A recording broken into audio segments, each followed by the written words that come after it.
শহরের সৌন্দর্য বজায় রাখতে সকল ব্যানার সরিয়ে ফেলার নির্দেশ দিয়েছেন বিএনপির ভারপ্রাপ্ত চেয়ারম্যান তারেক রহমান। আর আগামী 3 দিনের মধ্যে তা করা হবে বলে জানান বিএনপির সিনিয়র যুগ্ম মহাসচিব রুহুল কবির রিজভী। সকালে নয়াপল্টনে বিএনপির কেন্দ্রীয় কার্যালয়ের সামনে ব্যানার খোলা কার্যক্রম পরিদর্শনের সময় এসব কথা বলেন তিনি। এছাড়া কেন্দ্রীয় কার্যালয়ে দোয়া ও শোক বইয়ে স্বাক্ষর কার্যক্রম চলমান রয়েছে।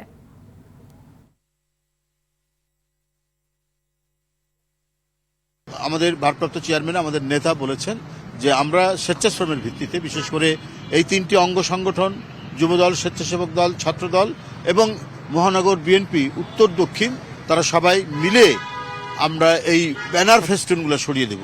ম্যাডামের যেটা শোকের যে ব্যানারটি আছে এটা হয়তো আরও আমরা কয়েকদিন রাখবো, কিন্তু এছাড়া অন্যান্য যে ব্যানার আছে আমরা এটা পরিষ্কার করে দেব।